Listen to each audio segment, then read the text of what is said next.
I'm ashamed to admit that posting on social media as clothes horse is way more stressful than you might imagine, or at least way more stressful than I might have imagined back when I was just posting on my personal Instagram and whatnot and using it as a place to feel bad about the lack of success and money in my life, or look at how happy my exes were, or, just post pictures of my cats. Yeah, it's stressful to post as clothes horse.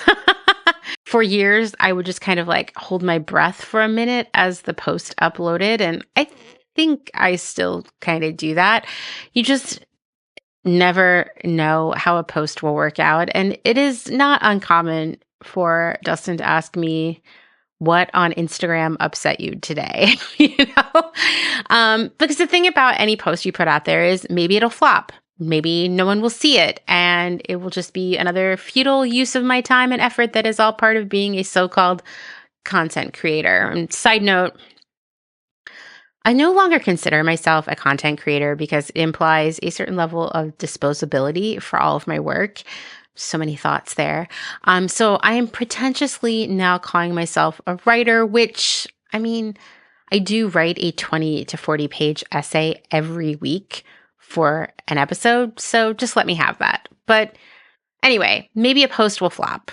That's like the easy way out, except you're like, oh man, I'm bad at things. And that feels bad. Maybe just the right amount of people will show up and you'll have a nice time in the comments and then everyone will move on. Or maybe it will be super successful and lots of people will be engaged in commenting on it, which will then show it to more people. And when that happens, that's when we enter the danger zone of social media, because inevitably anger starts to inch into the comment section. For every person who agrees with or at least appreciates what you said, there's another person who's ready to fight you over it. And don't get me started on the comment section on TikTok. I have very few followers over there, but oh my God, some of the most brutal comments I have ever received have happened there. I've been called scum and a piece of shit loser who makes piece of shit posts. And those are the nice things.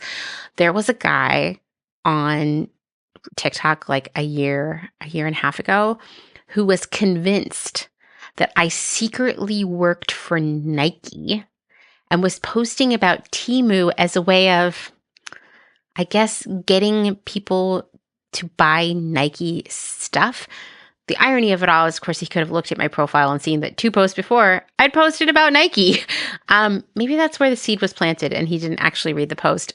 I don't know. It was just so oddly specific that he thought I worked for Nike. And he started messaging me on other platforms. I even sent him my LinkedIn profile and I was like, here's my resume, sir. As you can see, I do not work for Nike, nor have I ever, and they would definitely never hire me. And he still felt that it was some sort of complex like marketing psyop thing that Nike was doing to get me out there speaking out against Temu and Shein and whatnot so people would buy Nike. And eventually I just had to block him everywhere. The internet is such a weird place, can we just say? Anyway, that said, sometimes you post about Temu and you get accused of working for Nike and you never saw that coming. And there are other times, like I'm going to tell you, sometimes I know a post is going to get controversial. Like if I post about the ethics of reselling or vegan leather, please stop asking me to post about vegan leather. It is never worth the psychological repercussions. Other times I post something and I am super caught off guard because it feels super innocent and low-key, maybe a little bit boring. Like who knew that anthropology mega fans were so feral? But a few months ago, I posted on Threads and then shared that post on Instagram, something that I felt was generally innocuous and not really about sewing at all, which is what it ended up being about.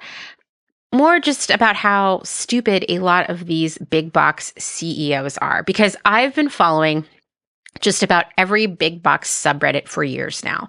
Target, Michaels, TJ Maxx, Kroger, Jo-Ann, just a few of the long list of subreddits I follow. And they all share recurring themes: understaffed stores, out of touch CEOs, too much of the wrong product, and not enough of the stuff that customers actually want. I mean, seriously, it's so interesting how all of these stores ostensibly sell different things, but they make all the same mistakes. So when Jo-Ann declared its final bankruptcy this year, I wasn't surprised. I had seen it coming for quite a while. And I felt and still feel very strongly that it was avoidable. So I shared this post. I said, I know everyone has a lot of feelings about the potential closure of Jo-Ann.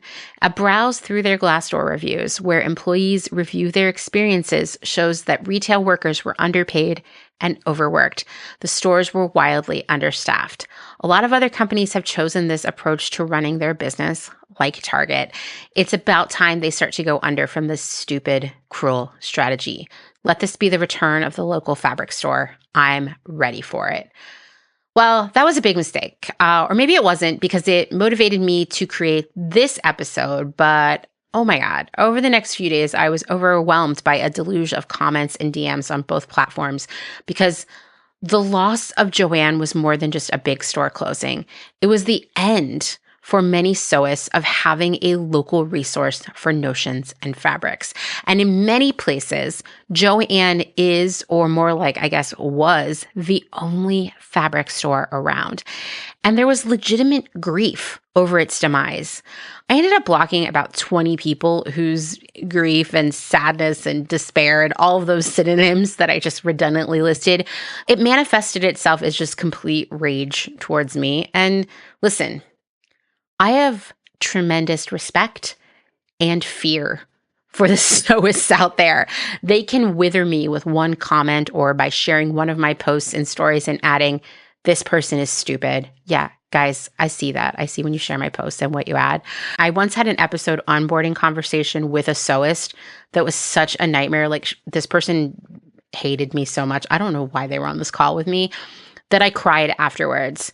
So to be honest, I tread very lightly with anything sewing related, because it's not my area of expertise. I'm a very chaotic sewist, and I say, leave that stuff to the experts. But I got to tell you, I was shocked by the outcome of this Jo-Ann post. And maybe that's because I was looking at it from the perspective of a business expert, not as a sewist. And while I don't think anyone should ever say some of the things that people were saying to me, I also get it in a weird way. No one thought that Jo-Ann was great. No one was even surprised that it was going away. But the reality that there would be nowhere anywhere close to get fabric and supplies was beyond upsetting. It was devastating. And listen, everyone had just kind of gotten used to Jo-Ann not being great, right? Often being out of what you needed, not having a great assortment of fabrics, always having way too much fleece, never being the perfect place, but it was a place. And we just kind of thought, or at least I thought, Jo-Ann will just go on not being great forever because there's a captive audience, right? Many of us have nowhere else to go. And that was when I started to think, what happened to Jo-Ann? Because it seemed as if there was no reason for this business to go away, right? In many places, like I said, it was the only game in town. It had this captive audience. And for the past few years, sewing and mending have been on the rise. Like, a whole new generation of sewists has been spawned over the past few years. And one thing I remembered from all of the reading I do regularly is that back in 2020, Jo-Ann had these incredibly unexpected record sales. I knew that Jo-Ann had gone public again, that supposedly the business was on an upswing. None of this made sense to me. Why was it gone now? So I set out to find who killed Jo-Ann. And I'm going to tell you right now, it's a lot more complicated than you think.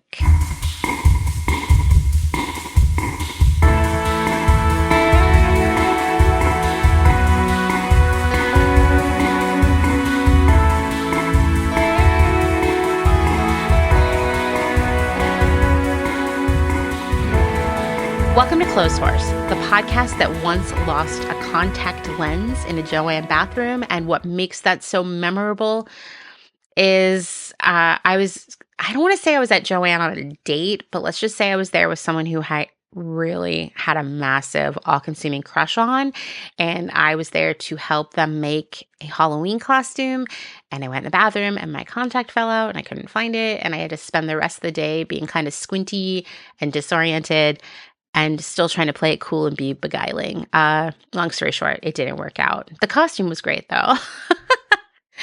I'm your host, Amanda, and this is episode 234. About a week ago, I was in the midst of my Jo-Ann research, which, man, there was so much to read. You can go so deep into this company because it has been around for a very long time, as we'll learn today. But at that point, like about a week ago, I was getting a good picture of who and what killed Jo-Ann. So I asked on a few social media platforms, where do you think Jo-Ann went wrong? And many people offered a lot of really good insights about the quality of the product offering, too much decor, I agree, the wrong focus, understaffed stores, all things that I agree were major mistakes that did push Jo-Ann to the point of no return for the business. And others showed up to say private equity. On one platform, which shall remain nameless, it's not TikTok, but in my household, we do call it the place where people go to be their worst selves. The post picked up a lot of unwanted traction, and somebody literally said, imagine being so stupid that you don't know it's private equity. You should try reading something sometime. That person is blocked, but it would be great to sit that person down and be like, hey, jerk store. So one, very experienced retail professional here. I want you to know that it's actually way more complicated than that. So maybe you should try reading more, because that's the thing in this situation. Private equity is part of the reason Jo-Ann ultimately failed, but it's not the only reason, and I wouldn't even say it's the primary reason. It's a lot more complex than that. And even people who work in the financial space, who are like professionals in the world of like sort of analyzing how all of these different financial entities and investment and private equity and whatnot, how all of that comes together to allow businesses to thrive or fail. Even all of them who have a great understanding of private equity will tell you that in this situation, it wasn't really the full cause of Jo-Ann's demise, and also, once again, not even the primary cause. There are 100% situations where private equity is a lot easier to blame. Red Lobster is a great example. And to be fair, there were many factors in Red Lobster's demise: increases in the cost of food and labor, and the loss of literally $11 million on endless shrimp promotions. Yeah, I wish I was making that up.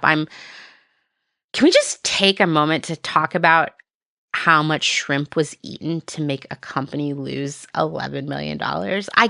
It's unfathomable. It's like a whole ocean of shrimp, right? So yeah, there were these factors that were not great for Red Lobster, but the main thing that killed Red Lobster was something called asset stripping, which is a common tactic used in the world of private equity. I'm going to tell you right now, that did not happen with Jo-Ann. We'll walk through that whole thing in this episode. I thought, before I explain to you how it was so much more obvious in the case of Red Lobster, let's talk about what private equity is, because I think it's a term a lot of us have read online, but we may not know the full meaning. We just know it's kind of bad, right? That's about it. Private equity firms are groups of investors who pool their capital to buy companies they believe they can improve and eventually sell for profit.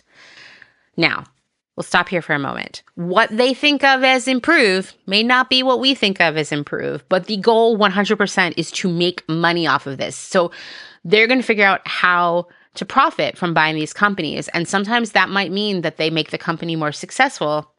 In some situations, it may be like, let's harvest this thing for parts, right? This pooled capital that is used to buy these companies is typically organized into what's called a private equity fund. And often, but not always, companies purchased by a private equity fund/firm are going to be in trouble in one way or another. Now, it's interesting. We'll get to this later in this episode.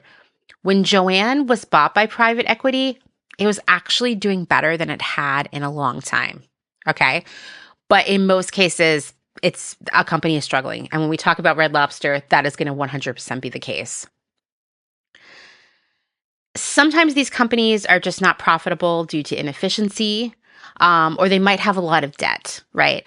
Maybe it's a brand that has potential due to its loyal customer base or longevity, and it's just like not successful right now, and it just needs, I don't know, someone else to manage it, right?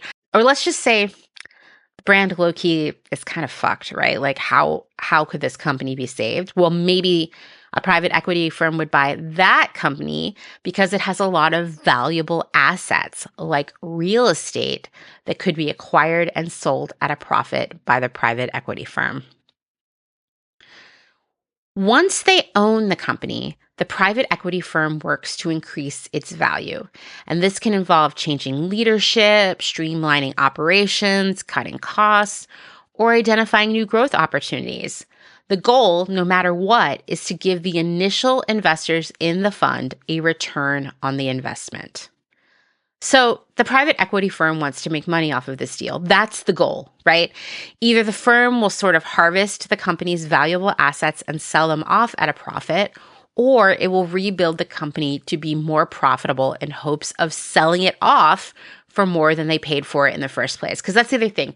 Private equity firms are not looking to own a company forever. The idea is make it more value, sell it off, make a profit. It's kind of like house flipping, but for companies. Now, one thing I do want to call out here is odds that are very high that throughout this process, the private equity firm will charge the company it bought. I mean, it like technically owns it. This whole thing is so weird. It will charge that company that it owns fees for management and administration. So no matter what, the company, the private equity firm is making money off of its acquisition, even if the company itself is failing. It's hard not to imagine the private equity firm as a parasite in this situation. It's kind of like a tick, right? And just like sucking a little bit of blood every day. But in general, private equity firms, they're gonna make their money no matter what, right? One thing to call out here is that private equity is rarely looking to invest additional money into a company to make it better, whatever better might mean in that situation. Like they don't want to spend money on hiring a lot of new people or renovating stores. They aren't in it for the long game. Like I said, they don't want to own this company forever. They want to see the return on their investment as fast as possible. So if a company needs just like a complete overhaul in terms of branding and product, they are probably not going to be willing to do that. And instead, they're going to look for shortcuts to profitability, like making huge staff reductions or selling off divisions of the company. In most, but not all cases, when private equity buys a company, that company is struggling and will go out of business without an influx of cash. Private equity gets a good deal on the sale because they know the business is struggling, right? So it's like, imagine that you find a pair of pants at a store, but the zipper is broken. You take it up to the cash register, and the store will usually give you a discount to buy those pants. And it's up to you to decide these pants are now inexpensive enough that it makes sense to pay someone to replace the zipper or take the time to do it myself, right? Or you might say, that's not enough of a discount. I don't want these pants. If private equity were buying these pants, it might say, hey, instead of repairing these pants with a new zipper, because that's going to cost a lot, maybe the real value of these pants is the fabric, and we could sell that off to someone who wants to make a skirt. Or they might say, we will replace the zipper, but to afford that, without dipping into our own wallets, we're going to sell off the pockets to cover that. Basically, the goal of private equity is maximum profit with minimal investment of time and money. And we know, if you've been listening to Close Horse long enough, that when maximizing profits is the priority, ethics are often cast aside. We have seen private equity in places where it definitely should not be. Healthcare, libraries, schools. I mean, it makes sense that private equity is a nightmare scenario in anything involving human lives and education, because the goal of things like healthcare and education should not be maximum profitability. Meredith Lynch has a great podcast where she explores the various ways private equity affects these industries, and her podcast is called Oddly Specific. You should check it out. I'll link to it in the show notes, but she's dissecting private equity every week. Definitely, if you want to learn more, that's a great place to go. Okay, so now that I've explained how private equity works, remember I said Red Lobster is actually a really great example of a situation in which private equity was definitely a major cause of that company's demise, okay? So like I said, that in most cases, private equity buys companies that are already in trouble. Well, in 2013, the owners of Red Lobster, who, by the way, not some group of fishermen who are out there catching the lobster every day or the other fish. It was actually a pretty large corporation called Darden Restaurants. I know if any of you thought Red Lobster was like a local operation, I'm sorry. Well, Darden announced that they were hoping to sell off Red Lobster because the company was dealing with some major losses, specifically declining sales at their most successful chains, because Darden Restaurants is all chains, Olive Garden and Red Lobster. And analysts believe that the company was going to be vulnerable to takeover if it didn't shed some of the brands.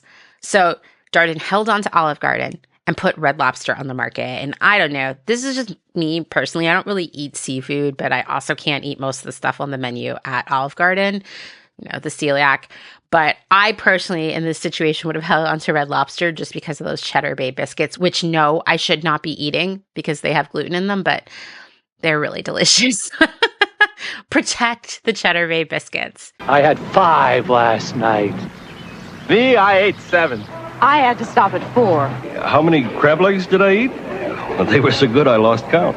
At Red Lobster, for a limited time, you get all the crab legs you can eat, plus coleslaw, hush puppies, and potato for only $4.99. She ate 4.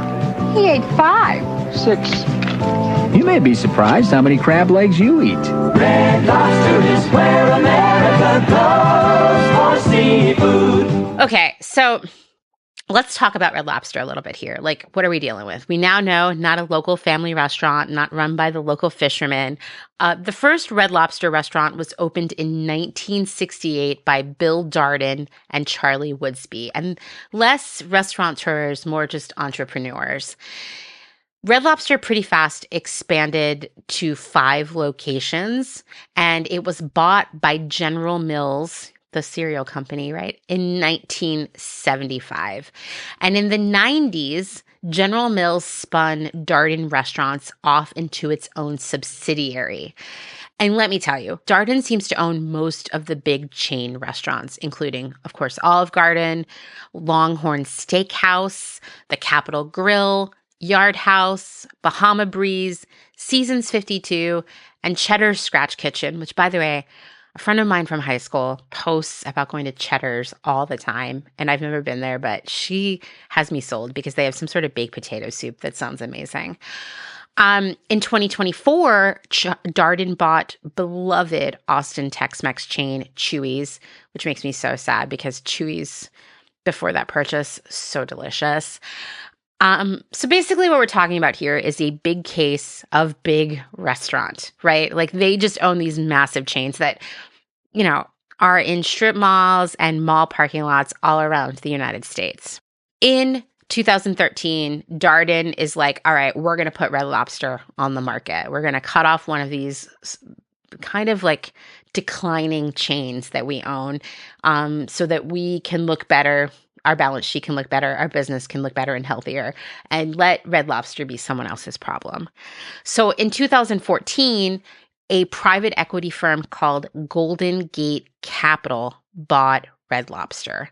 And to be honest, Golden Gate has a history of buying very troubled companies, from Mall Brand Express, which is still hanging on somehow, but is no longer owned by Golden Gate. Could be one of the reasons it's still around. California Pizza Kitchen. Apparently, Golden Gate lost its entire investment on that one. PacSun, still lingering around too. And the nation's largest chain of childcare providers, the Learning Experience. This sounds scary to me. Red Lobster was in trouble for a lot of reasons, even before private equity bought it. Sales, like I said, had been down for years. And Darden blamed the economy, but to be honest, all chain restaurants had been experiencing a downturn at that point, and low-key still are, because millennials just aren't into them. The number of think pieces about millennials killing Applebee's, millennials killing Hooters. I'm sure someone out there said millennials killed Red Lobster. And I will say, back in about, let's say, 2017, maybe 2018, Dustin and I were living in Portland, Oregon, and we were out in Beaverton running some errands. We went to Jo-Ann Fabric that day, actually. We went to a thrift store. We went to the Japanese grocery store out there. We were doing all kinds of stuff. And it was a Super Bowl Sunday, and we thought it would be really hilarious to go to Red Lobster because we passed one and we were both starving, and we were like, wow, we haven't been there since we were kids. Let's go.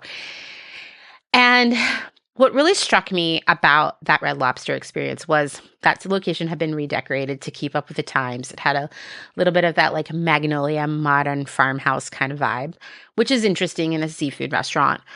But even weirder to me, or I don't know, explains to me at least why Red Lobster was in decline, is that the menu really hadn't changed for the times. It didn't really reflect what people want to eat right now. There weren't any vegetarian options. There weren't really a lot of plant-forward options in general, just vegetables and whole grains and things like that. And I would argue, I get it, it's a seafood restaurant, but people eat differently now too. And so maybe they do want all you can eat shrimp, but maybe they also want some Brussels sprouts with that, or some sort of salad platter, or even the appetizers just felt like they were right out of the 80s. And what struck me at Red Lobster, and I don't even think I knew that the business was struggling at that point, what struck me, it was wow, I feel like I'm in a food time capsule right now. The side dish literally is that California blend of cauliflower and carrots that was so popular in the 90s. It was just very strange to me. It felt as if the company was more obsessed with the cosmetics of the restaurant than the actual food that they were serving. And, whether you like it or not, there are food trends. We've lived through so many of them. There are some happening right now. And sometimes you go into a restaurant and you're like, wow, there's not even one avocado on this menu.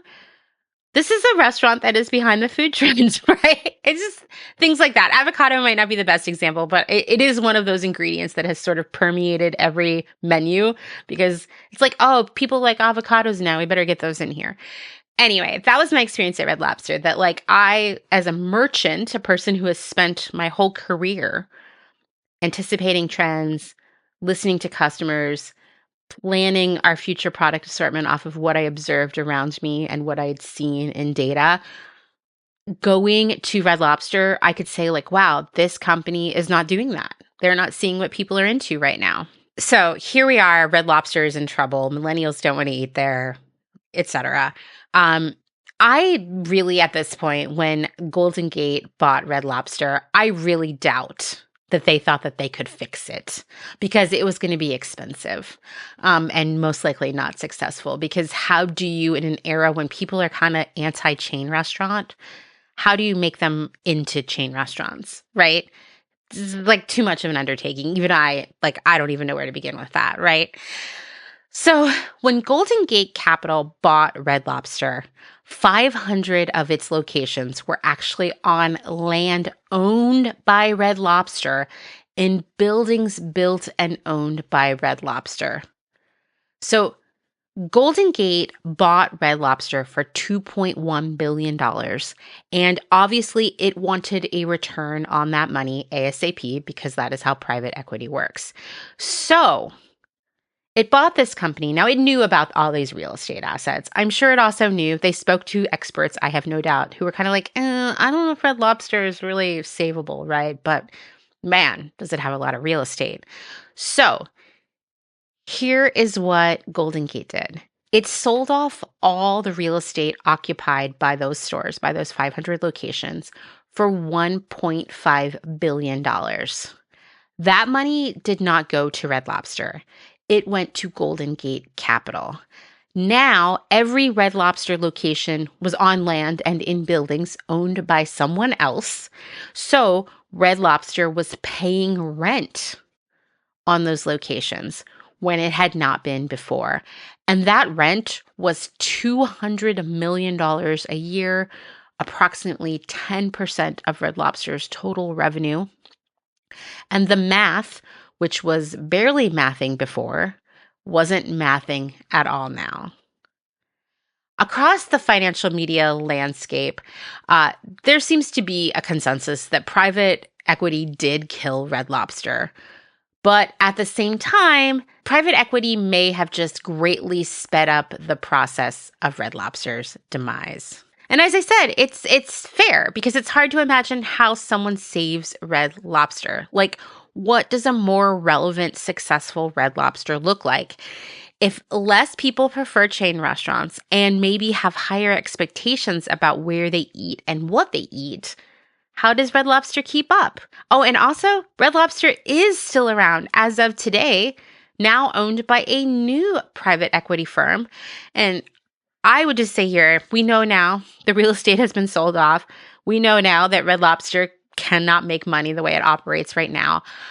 I think this new private equity firm's goal is to sell off the intellectual property of Red Lobster, including the brand name, for things like Cheddar Bay Biscuits. And so what we could really see is Red Lobster packaged foods in the grocery store, Red Lobster seasoning, Red Lobster baking mixes, perhaps Red Lobster cookbooks and Red Lobster socks and other Red Lobster merch.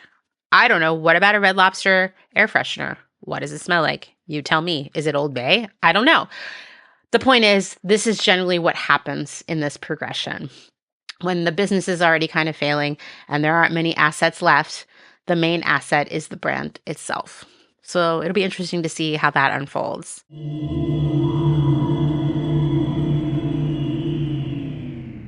Let's take a moment to thank some of the incredible small businesses who keep Clotheshorse going via their generous Patreon support. Spokes and Stitches is a size-inclusive pattern making and sewing studio based in Philadelphia, Pennsylvania. Pattern maker Ruby Gertz teaches workshops for hobbyists and aspiring designers so that anyone can learn the foundational skills of designing and making their own clothes. If you're looking to expand your design skills beyond following store-bought patterns, check out Ruby's flagship Sloper Workshop, an in-person 2-day pattern-making retreat where you will learn how to drape a set of basic block patterns that capture your unique shape and proportions. You can use these basic block or sloper patterns as a foundation for infinite styles of garments that are custom made to your body's one-of-a-kind contours. No more full bust, flat seat, or sway back adjustments. Start with a foundation that fits. Ruby also provides professional services such as pattern digitization, size charts, pattern making, and grading services for indie slow fashion brands that want to prioritize inclusive sizing. You can find Ruby on Instagram at Spokes and Stitches and get in touch with her for professional services at www.spokesandstitches.com. Selena Sanders, a social impact brand that specializes in upcycle clothing using only reclaimed vintage or thrifted materials from tea towels, linens, blankets, and quilts. Sustainably crafted in Los Angeles, each piece is designed to last in one's closet for generations to come. Maximum style, minimal carbon footprint.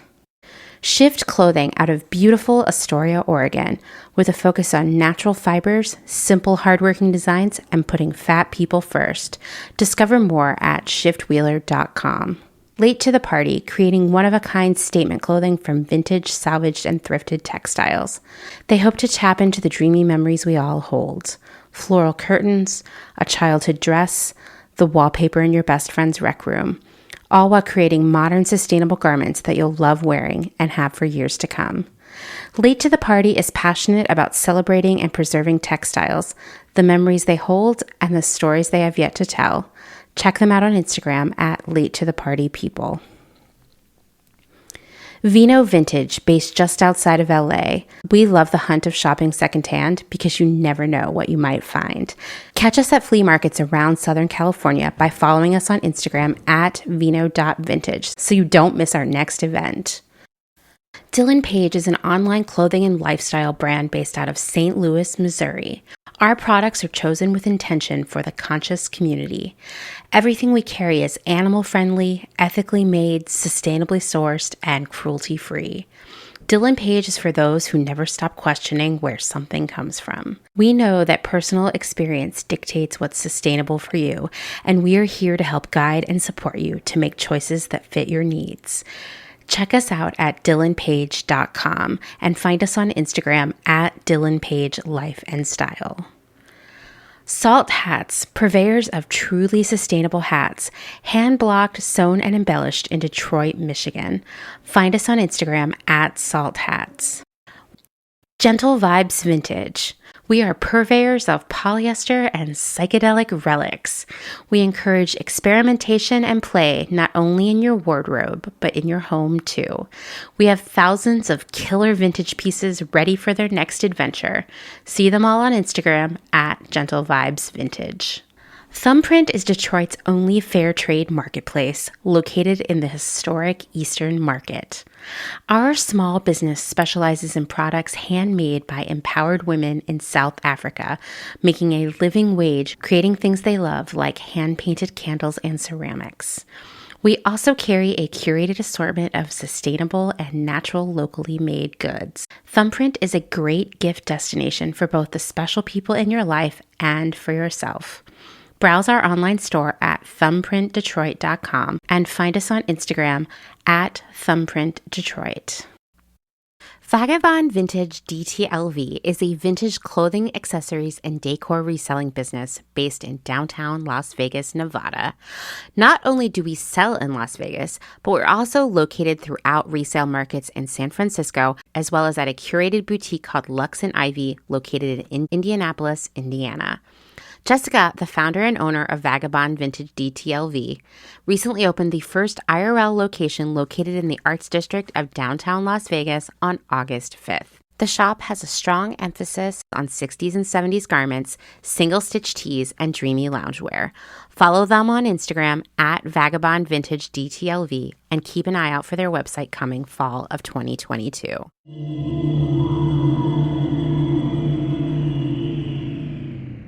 The connection between private equity and the bankruptcy of Red Lobster is pretty obvious. With Jo-Ann, it's a little bit more complex, while simultaneously not so different from Red Lobster. We're going to see similarities here. We're also going to see a lot of differences. And I think the best way for us to understand this all is to just walk our way through the history of Jo-Ann and how it fit or did not fit into huge social and economic changes over the decades.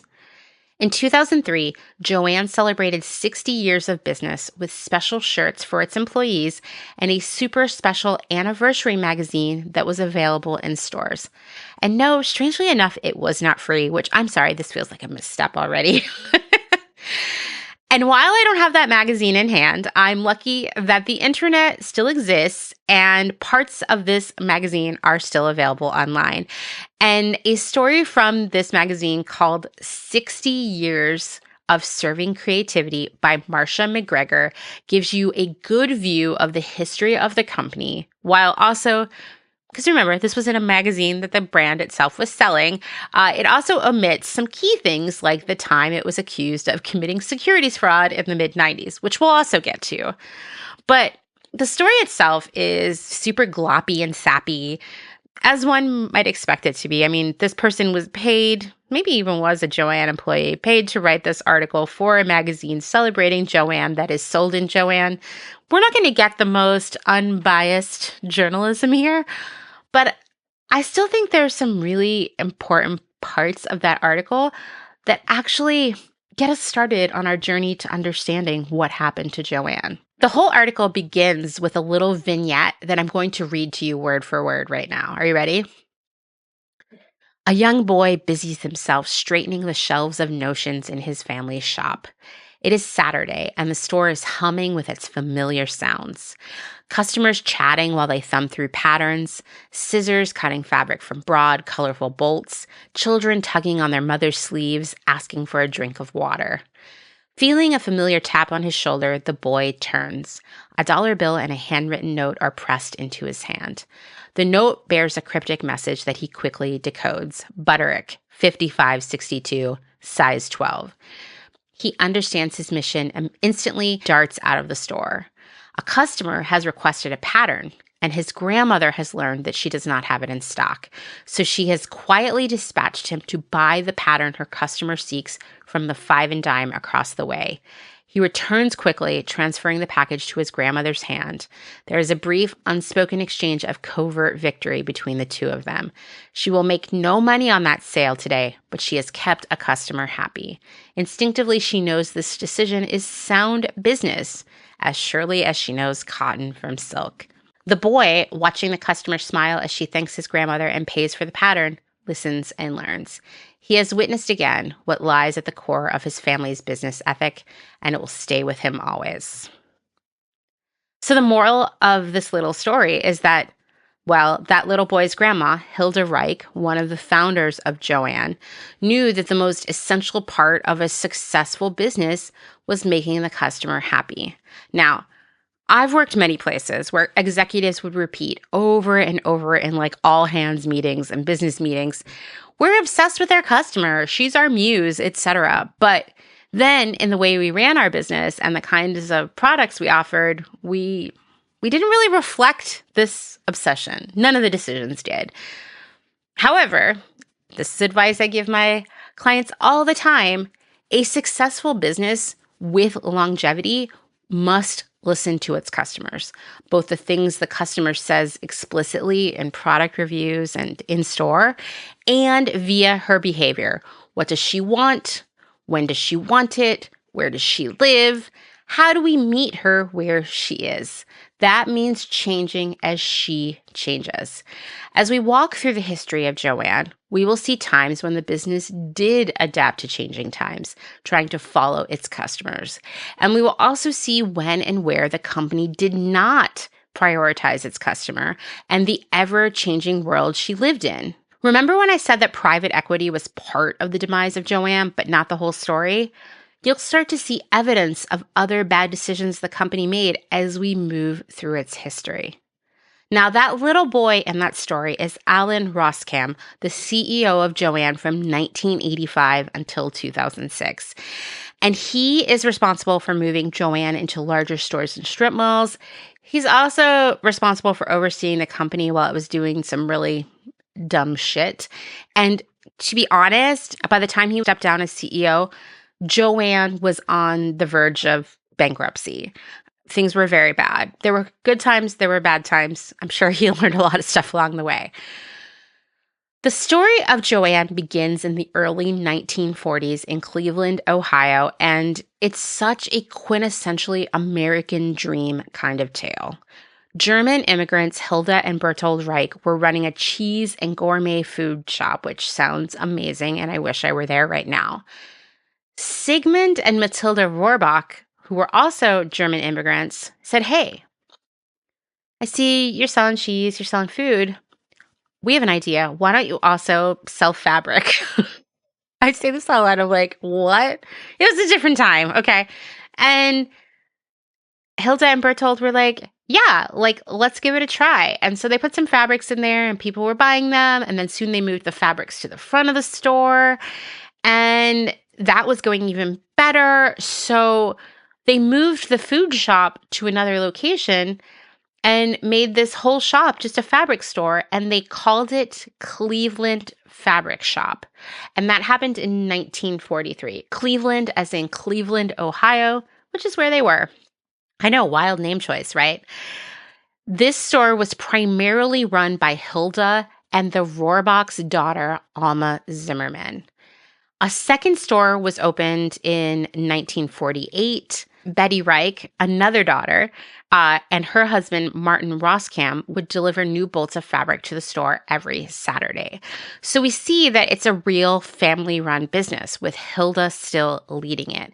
And as the business grew, Martin would actually serve as CEO for years. By 1963, there were 18 Cleveland fabric shops in Ohio, and the families, the Reichs and the Rohrbachs, saw real potential to expand outside of Ohio, and a new name would make that easier. So they rebranded the business and the stores as Jo-Ann Fabrics with a hyphen.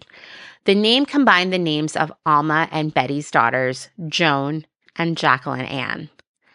As the business grew and grew, it remained fueled by the family. Hilda lived to be 87, and she worked in the stores until 5 days before she died. Alma and Betty worked for the company well into this century. And wow, did Jo-Ann grow. By the late 60s, the company had 169 stores in 28 states. It changed its name to Fabry Centers of America, and it became publicly traded in 1969. In the 70s and 80s, the company leaned into an emerging trend: shopping malls, and it began opening 4,000 square foot stores in shopping malls around the United States. To give you some context in terms of size, because when people say square foot, to me, I'm like, I don't know. What does that mean, right? The average Gap store, and I said Gap because I think many of you have encountered a Gap at some point in the mall, at least walked by it. The average Gap store is about 6,500 square feet. So the Jo-Ann stores of this era would be smaller and significantly, this is an understatement, significantly smaller than the superstores that would begin to emerge in the 1990s. By 1980, the company had opened its 500th store. In the midst of all this growth, and trust me, there is much more to come, the company was working its way through some major social changes. In the 1940s and 50s, women were sewing clothing for themselves and their families out of necessity. It was easy to sell fabric and patterns. You barely had to try at it, right? But in the 1960s, there's a new competitor on the horizon, and that is mass-produced clothing. And it was becoming more readily available. So the company pivoted to marketing the very true idea that making your own clothing was the way to ensure you had something unique that fit you perfectly. I also will just say, through the 60s and 70s, while we are seeing a rise of mass-produced clothing, and certainly, we see magazines and other media really pushing this idea of mass-produced clothing, perhaps even being superior to homemade clothing, still in the 60s and 70s, from a financial perspective, it was less expensive to make your own clothing. And slowly over time, through the 80s and 90s, that shifts, right? And for a while, it's about the same price, but of course, there's the price of effort and time, right? So that makes sewing your own clothing a little less desirable. But by the time we get to this century, especially with the rise of fast fashion, clothing production being outsourced to overseas where it is so much less expensive to make clothing, we start to see this huge gap where now sewing clothing is significantly more expensive than the clothes you can buy in your average store. Now, you and I know that there are a lot of reasons for that. That's what Clotheshorse talks about all the time. And the other thing I just want to call out here is that, of course, now, and people tell me this all the time, like, I don't know, it is way cheaper to go out and buy clothes than sew them. Technically, yes. But what kind of quality are you getting in those clothes, right? What is the longevity of those clothes? And so, in theory, if you're using nice fabric and you're doing a great job of sewing, anything you make at home is going to last far longer than anything you buy pre-made. And in that situation, probably you are saving money by sewing your clothes, but it's like a longer game, right? So that is, I'm going to tell you, another nail in the coffin of Jo-Ann, perhaps, is that over time, people are just like, why would I sew my own clothes? It's more work and it costs more money. In the 60s and the 70s, we are not there yet. And another thing that was like a sort of a boost for the sewing industry is that The sewing machine industry, specifically Singer, was marketing to a new group of customers, teenage girls and young women, telling them that by sewing their own clothing, they could afford to stay on top of trends.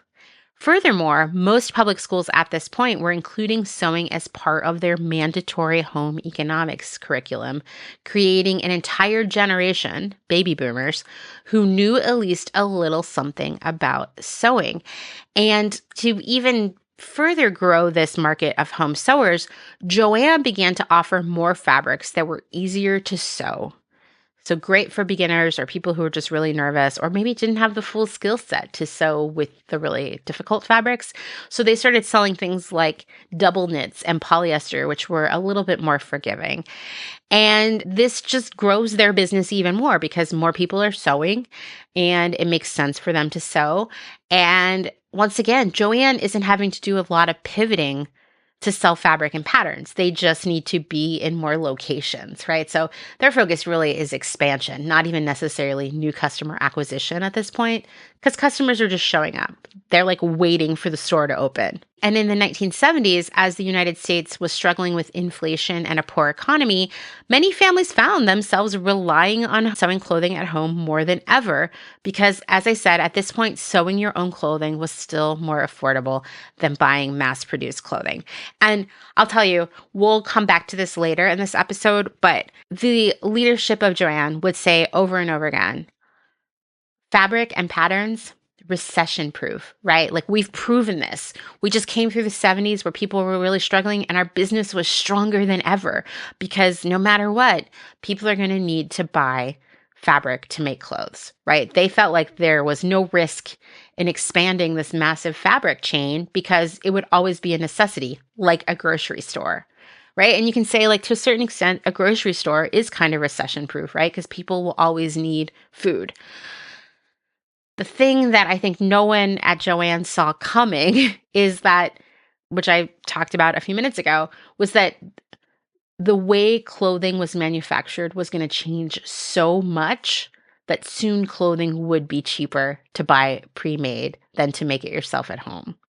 And that, when that happened, which really, like I said, starts to kick up as we go through the 80s and the 90s and then just like reaches critical mass in this century, that shift is one of the reasons that Jo-Ann is not with us anymore.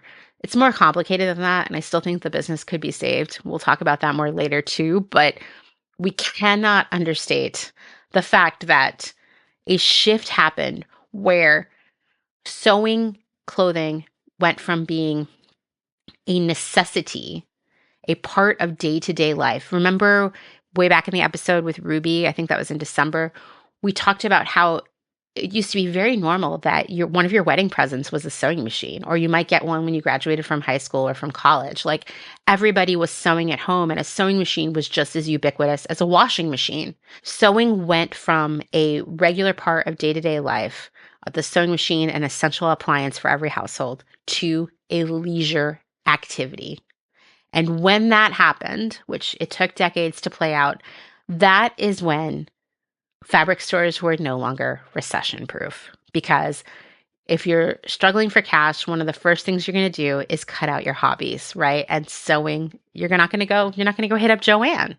The 1980s were a weird time for Jo-Ann. Like I said, while fabric and sewing had always seemed like a sort of recession proof business, it wasn't immune to changing social trends, and the fact was that more and more women were working outside the home, which gave them significantly less time to sew. Once again, sewing was now a leisure activity, and with the little bit of leisure time that these women did have, they wanted to do something relaxing. And here we see the beginning of a trend called cocooning. It was a term coined by futurist and trend predictor Faith Popcorn. Okay, I just said someone's named Faith Popcorn, so let's put cocooning aside for a minute, and let's take a side trip to meet Faith Popcorn. So Faith Popcorn, she changed her name to Popcorn legally. She was not born a popcorn. She worked in advertising for 8 years before founding her own consulting firm, Brain Reserve, in 1974. And Brain Reserve's thing was identifying future trends for companies and how they may affect the business. Like, imagine if Jo-Ann had hired Faith Popcorn, which they did not, and she'd said, listen, there's going to come a time, I can see it based on all this industry data I'm looking at, that people are going to stop sewing their own clothing. So you need to pivot. Jo-Ann did not do that, but this is why a company would hire someone like Faith and then, in theory, listen to her.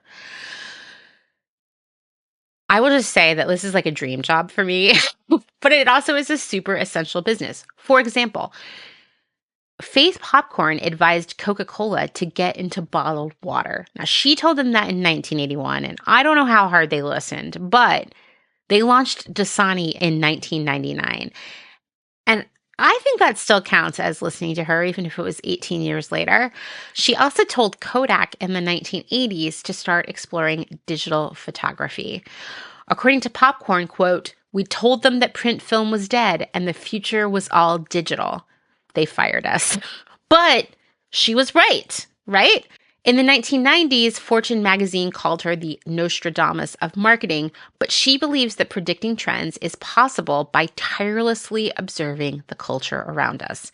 In 2014, she told reporter Peter Firth, it's reading everything you can get your hands on. It's going to different neighborhoods and trying new foods. It's going to the theater and seeing a ballet and then going home and binging on reality TV on Netflix. Absorbing as much as you can, asking yourself what it all means. It's the notion of reaching out and touching as many parts of culture as possible, using all of your faculties to get a real feel for what's going on, and then making sense of the whole. And I absolutely agree with her. And I have to say, my favorite part of being a buyer and now a product/merchandising consultant is using what I see around me to predict trends in products, social media, and how and why people buy things. Now, Faith Popcorn wasn't always right. In 2006, for example, she predicted mechanized hugging booths, which, chill me, we could say, I'm not saying we're saying this, that those massage chairs at the mall that you pay like a quarter or whatever to use for 10 minutes, that those are essentially mechanized hugging booths. If we wanted to say that, we don't need to. But she also nailed a lot of other predictions that seemed pretty far out at the time, like using DNA to clone beloved pets, the idea that the average adult would have several jobs at one time, facts, and fan fiction, which she predicted as fan films, but it was essentially like people will become so obsessed with certain books, films, and television shows that they will make their own film versions of what they would like to see the characters do. And so they didn't go that far, but she did predict fan fiction. She may have predicted those massage chairs at the mall. I'm just saying. But whether she was wrong, right, or somewhere in between, she also kind of predicted AI taking people's jobs. She keeps it all in perspective. She says, there are no such thing as predictions that are wrong. There are only predictions that haven't been right yet. So that's Faith Popcorn. And once again, imagine if Jo-Ann had hired Faith Popcorn. It's hard to say if their business would have changed because it seems like a lot of these companies don't listen or they don't listen for a long time. But at the very least, someone who was in that first meeting with Faith Popcorn could look back 20 years later and be like, Faith told us, I told you, and now look at us. We didn't listen. I don't know. Anyway, let's talk about cocooning, which Popcorn described to the LA Times in 1987 as, quote, a rapidly accelerating trend toward insulating oneself from the harsh realities of the outside world and building the perfect environment to reflect one's personal needs and fantasies. She first predicted this trend in 1984, right? And I'm just going to tell you, we saw this happening during peak pandemic era, and we called it JOMO, the joy of missing out, but it was essentially like staying at home and making your house cozy and doing things at home that were comforting and wearing comfortable clothing, et cetera, et cetera. You may remember that. We talked about it on the department, but I think we lived it, right? Here was the evidence that Faith Popcorn saw that made her see cocooning as an emerging trend. She said she noticed that people were buying a lot more of this like softer sectional furniture for lounging and like lazy boys and things like that, instead of just like more hard sofas that were more for sitting or entertaining guests. We're talking places where you lay down and watch movies and read books and take naps. She noticed that people were getting really into buying big cookies, which were indicative of sort of like need for comfort. She noticed that people were buying more frozen gourmet foods that they could reheat at home rather than going out for dinner. And she also noticed a renewed interest in foods that people may have eaten as children and adolescents that brought them a lot of comfort as adults, like, I don't know, macaroni and cheese. Basically, once again, the joy of missing out or nesting or any of the other names we've seen it called over the years. That's what cocooning was. And cocooning, of course, brought shopping trends along with it. I mean, big cookies, right? Soft furniture, but also comfortable clothing just for lounging at home, more interest in decorating the home, and of course, doing sort of like comforting crafts, right? So Jo-Ann does two things as a reaction to this trend of cocooning, along with the reality that they were accepting that less people were sewing. Well, maybe they weren't accepting it, but they were observing it. So for one, in 1984, Jo-Ann launched Cargo Express, a discount housewares chain. Unfortunately, I'm so sad to say that Cargo Express seems to be lost to history. Jo-Ann doesn't mention it anywhere on its website. Only one person on the internet seems to remember it.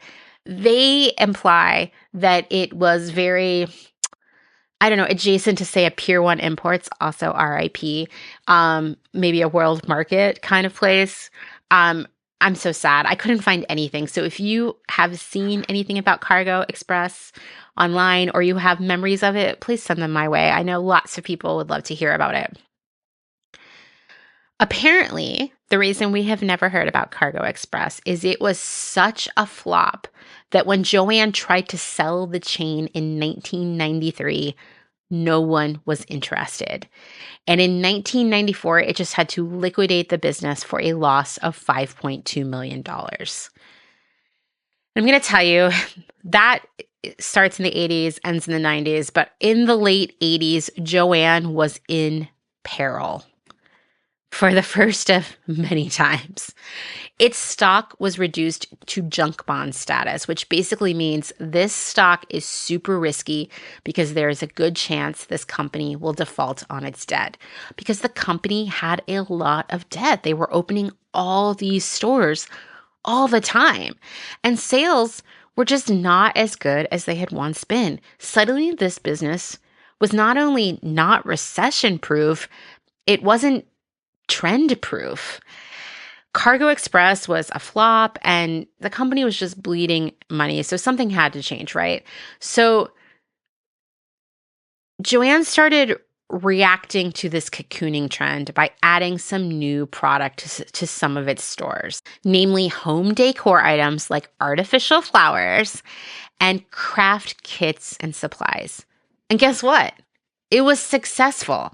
So now Jo-Ann started expanding this idea. But the problem is that you can't fit fabric and other product categories into a mere 4,000 square foot space. So the stores started getting bigger and they moved out of malls into strip malls where stores can be a lot bigger. In fact, in 1995, Jo-Ann opened its first superstore, which, remember, the stores before were 4,000 square feet. The superstore, 45,000 square feet. And they opened this first superstore near its headquarters in Hudson, Ohio. And this store was stocked with all of the stuff we have come to associate with Jo-Ann. Yes, fabrics. Yes, patterns. Yes, notions. But also beads, candy-making supplies, toys, art supplies, artificial flowers, wreaths, picture frames, and of course, seasonal decor. To Jo-Ann, this expanded product assortment made sense. More than just a store for sewists, Jo-Ann was positioning itself as a one-stop shop to serve and inspire creativity. That was their official statement. And this superstore was the pilot for what Jo-Ann became, this mega big box of stuff, with sewing and fabric only a small part of it all. The 90s were without a doubt a turning point for Jo-Ann. For one, we have the beginning of this superstore concept of shifting away the focus from sewing to general crafting and just kind of stuff to buy. But Jo-Ann also began to do something else that set it up to eventually become the only fabric store in town. It started buying up other fabric store chains. It began by buying Cloth World, a chain of 342 stores that was based in the southern U.S. This made Fabric Centers, remember that was the corporate name for Jo-Ann back then, the biggest fabric and craft store chain in the United States with 1,000 stores. I found an old Cloth World commercial and I want you to hear it just so you can know all of the nice fabrics to be found at Cloth World once upon a time. And you will notice that not even one time in this commercial do they mention, I don't know, Minions printed fleece. Let's give it a listen. Holiday crafts, Yuletide decor. Cloth World is a whole lot more than a fabric store. Now save 25 to 40% on holiday fashion fabrics, Rose Bar Satin-Lure, crisp plaid and elegant moire taffetas. Save 40% on posh Panay velvet. Cloth World is a whole lot more than a fabric store. Okay, so Jo-Ann owns Cloth World now. In 1998, Fabric Centers, aka Jo-Ann, bought up another fabric chain, House of Fabrics, which included other chains, chains on chains on chains, Fabricland, Fabric King, and Sofro Fabrics. So we see kind of all of the fabric stores becoming Jo-Ann. And there's still independent fabric stores, but Jo-Ann is starting to really control this landscape of fabric. And I want to be clear that when a company gets this big and they have a single category that they're sort of owning, they start to dictate what fabric gets made in the first place and how much fabric costs. And they really control the market to such an extent that they are dictating what these independent fabric stores can sell as well, because the companies that make fabric are going to prioritize making what someone like Jo-Ann is going to buy because it's going to be a massive order. And they may abandon other categories of fabric because Jo-Ann isn't going to buy them, which means if they're not making them, then independent fabric stores can't buy them either. And so what Jo-Ann buys ends up being a sort of like what we can all buy, no matter where we buy it.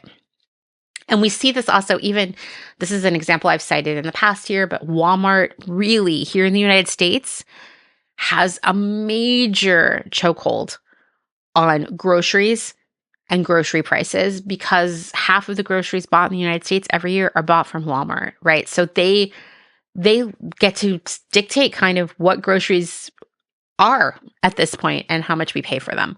This is the same thing that was happening with Jo-Ann with fabric. Now, the thing is, Jo-Ann, aka Fabric Centers, is out here buying up all these chains. But the thing is, these fabric chains were struggling with a decline in sales also, now that people just weren't sewing as much. So when Jo-Ann bought them, it also acquired the debt of these companies. The purchase of House of Fabrics was $100 million. That's how much Jo-Ann paid for it. But it brought $70 million in debt along with it. So Jo-Ann is buying up these chains that aren't doing very well in the first place and are bringing problems with them. But there were even more problems happening. In 1997, Fabric Centers agreed to pay $3.3 million to settle charges that it had, per the New York Times, quote, misled investors by overstating its earnings right before it sold securities in 1992, and then for the next 9 months. Basically, the company wasn't doing a good job, intentionally or otherwise, of tracking how much product it was actually selling. So it didn't have a concrete number it could say in terms of the actual profit it was making. Instead, it just estimated how much profit it made off of its sales. And because this is a very not good and illegal thing to do, the company continued to cover it up until it was kind of forced by the law to buy cash registers that started tracking item sales better. So they're in a lot of legal hot water for years. They pay this massive fine, and they, of course, have to spend the money to get better registers in the stores. So by the time the 2000s roll around, Jo-Ann, which had at this point rebranded the company as Jo-Ann Fabric Stores in 1999, Jo-Ann was not in a good place financially. There was the settlement with the SEC. There was the debt load of House of Fabrics and Cloth World, the cost of building and filling massive stores around the country. When you increase the size of your average store 10 times, you need to buy 10 times more inventory, and that is expensive. And if you're going to have all these stores with 10 times as much inventory, then you need a massive distribution center to service all of these stores, which also costs a lot of money. So Jo-Ann is not in a good place, right? And this is a good time to remind you that private equity often buys companies that are struggling. Like, you low-key wonder, why didn't private equity jump in here in 2001, right? I think that actually probably on paper, Jo-Ann looked like such a disaster business to buy with all of this debt that it wasn't even appealing to private equity. However, in 2006, Daryl Webb, who was previously president of grocery store chain Fred Meyer, shout out to all you Pacific Northwesters, love up Fred Meyer, used to buy jeans there. Daryl Webb became the company's first non-family CEO. And I can imagine that there was conversation that was basically like, yo, y'all are running this business into the ground. Let's get a professional and get this Nepo baby out of here, right? Something like that. So they bring in an expert. And I'll tell you, things were bad. The company was facing inconsistent sales, way too much inventory in the wrong things, and tons of debt. These are the kinds of things that drive a company out of business. Daryl Webb is credited with really rejuvenating the business in many ways, including cleaning up the stores and making them brighter and more organized. And when I think of the Jo-Ann fabric that was in Portland, Oregon at that point, it was on Sandy in the Hollywood neighborhood. It was a small store that was 2 stories. And it was, you know what, I'll tell you, in the early aughts, there was cute fabric in there. For me, it was my best option because it was accessible by bike and bus, whereas my other favorite fabric store, Fabric Depot, also RIP, a massive superstore of just fabric and patterns and notions, no other tchotchkes, massive store, was out on the edge of the city, not really accessible by bike for me, and a pretty long bus ride away. So I could only go to Fabric Depot if a friend wanted to drive me there, or my stepmother Karen was visiting from Salem, usually so that we could go to Fabric Depot. And I'll tell you, Fabric Depot was sick. They had every fabric. They had the cutest prints. They had a lounge for men, I guess for husbands. Very gendered at Fabric Depot. Okay, we're way into the gender binary here and stereotypes about who can and cannot sew. Anyway, there was a lounge for the husbands where they could watch ESPN. There were snacks. The store was amazing. It was a destination, right? So would go there sometimes, but in general, Jo-Ann was the place I could access. Now that would change because that store would close, and that was because it wasn't big enough, and it would move also to the edge of town, not as far out as Fabric Depot, but once again, a long bus ride away from me, because now it was going to become a superstore.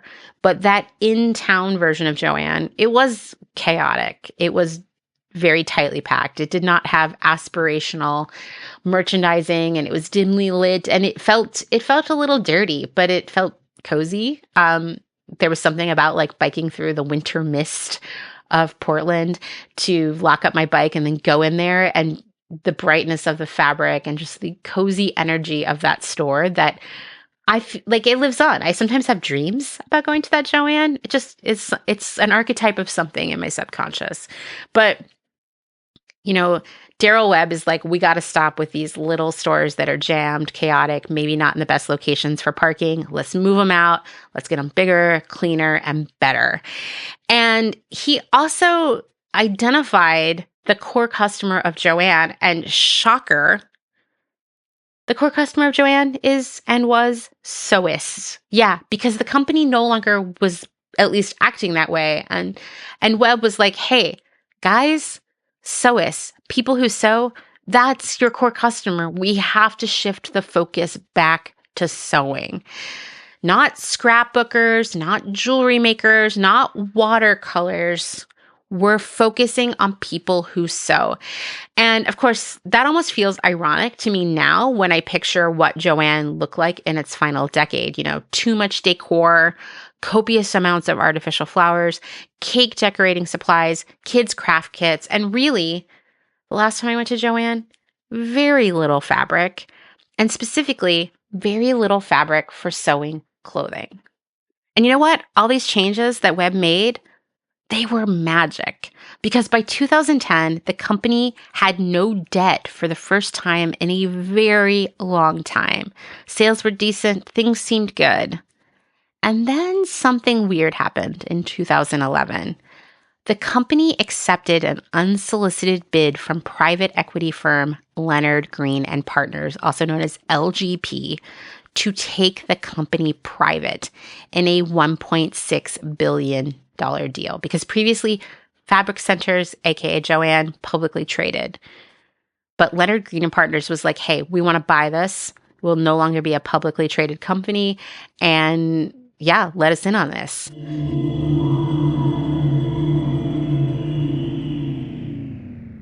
If you're enjoying this episode, then this is a great time to remind you that my work here at Clotheshorse is made possible by the support of listeners like you, just like NPR, and these great small businesses. Please go give them your support. Blank Cass, or Blanket Coats by Cass, is focused on restoring, renewing, and reviving the history held within vintage and heirloom textiles. By embodying the love, craft, and energy that is original to each vintage textile as I transfer it into a new garment, I hope we can reteach ourselves to care for and mend what we have and make it last. Blank Cass lives on Instagram at _Cass, and a website will be launched soon at blankcass.com. Located in Whistler, Canada, Velvet Underground is a velvet jungle full of vintage and secondhand clothing, plants, a vegan cafe, and lots of rad products from other small sustainable businesses. Our mission is to create a brand and community dedicated to promoting self-expression, as well as educating and inspiring a more sustainable and conscious lifestyle, both for the people and the planet. Find us on Instagram at shop_Velvet Underground or online at www.shopvelvetunderground.com. St. Evens is a New York City-based vintage shop that is dedicated to bringing you those special pieces you'll reach for again and again. More than just a store, St. Evens is dedicated to sharing the stories and history behind the garments. 10% of all sales are donated to a different charitable organization each month. New vintage is released every Thursday at wearstevens.com with previews of new pieces and more, brought to you on Instagram at wear_st.evens. That's Wear St. Evens. Country Feedback is a mom and pop record shop in Tarboro, North Carolina. They specialize in used rock, country, and soul, and offer affordable vintage clothing and housewares. Do you have used records you want to sell? Country Feedback wants to buy them. Find us on Instagram at Country Feedback Vintage and Vinyl, or head down east and visit our brick and mortar. All are welcome at this inclusive and family-friendly record shop in the country. Republica Unicornia Yarns, handmade yarn and notions for the color obsessed. Made with love and some swearing in fabulous Atlanta, Georgia by head yarn wench Kathleen. Get ready for rainbows with a side of giving a damn. Republica Unicornia is all about making your own magic using small batch, responsibly sourced, hand-dyed yarns and thoughtfully made notions. Slow fashion all the way down and discover the joy of creating your very own beautiful hand-knit, crocheted, or woven pieces. Find us on Instagram at Republica_Unicornia_yarns and at www.republicaunicornia.com. Picnic Wear, a slow fashion brand ethically made by hand from vintage and dead stock materials, most notably vintage towels. Founder Danny has worked in the industry as a fashion designer for over 10 years, but started Picnic Wear in response to her dissatisfaction with the industry's shortcomings. Picnic Wear recently moved to rural North Carolina, where all their sewing and accessories are now designed and cut, but the majority of their sewing is done by skilled garment workers in New York City. Their customers take comfort in knowing that all their sewists are paid well above New York City minimum wage. Picnic Wear offers minimal waste and maximum authenticity. Future vintage over future garbage.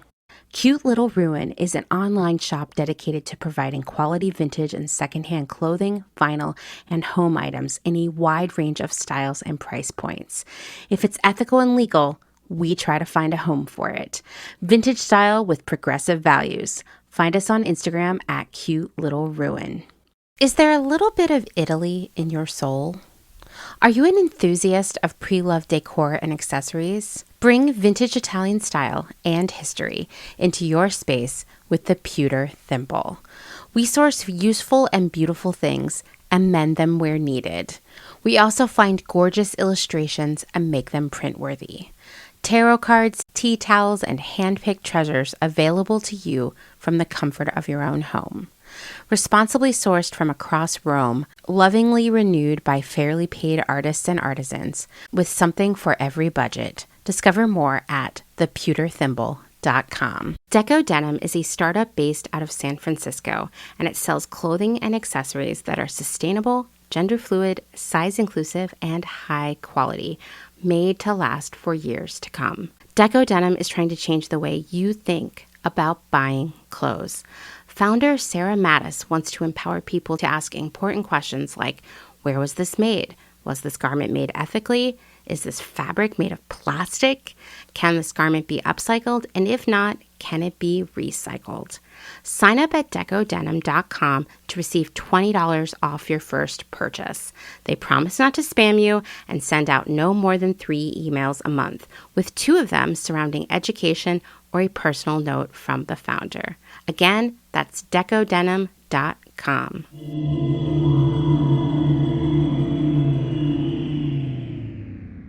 Now remember, private equity usually buys businesses that are struggling. And Jo-Ann was okay at this point.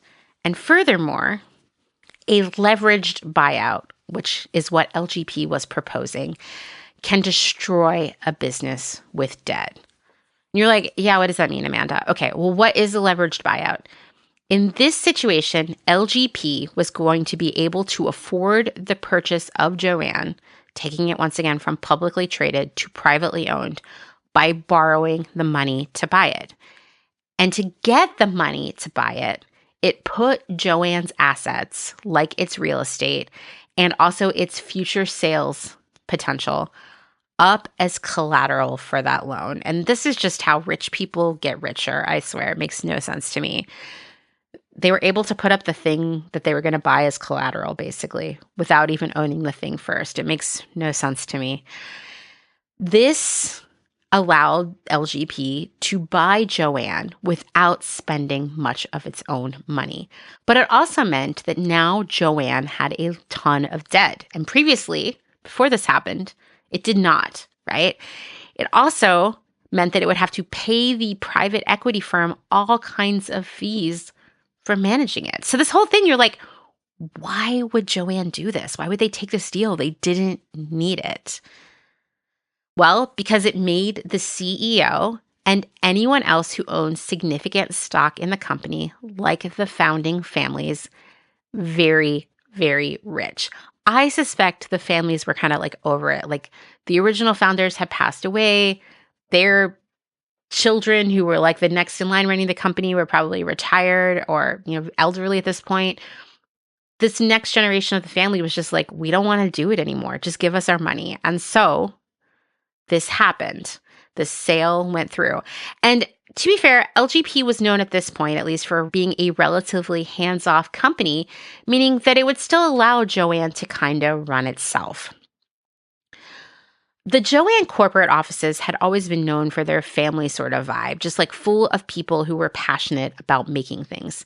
But that changed pretty fast as the family sort of divested from it, as the private equity firm had more say in what was happening there. And the company had 9 different CEOs between 2011 and 2023. Most of them had very little or no experience in craft and sewing retail. Lots of layoffs happened. More and more of the buying staff were no longer people who were into sewing and crafting, so they kind of didn't even know what they were buying. It's what we call in the industry buying by spreadsheet, which is like just using data to make decisions without like understanding the product, the trends around the product, or the customer. And it rarely works. Like it might work for a while, but it doesn't work long term because people change, right? And what they want changes.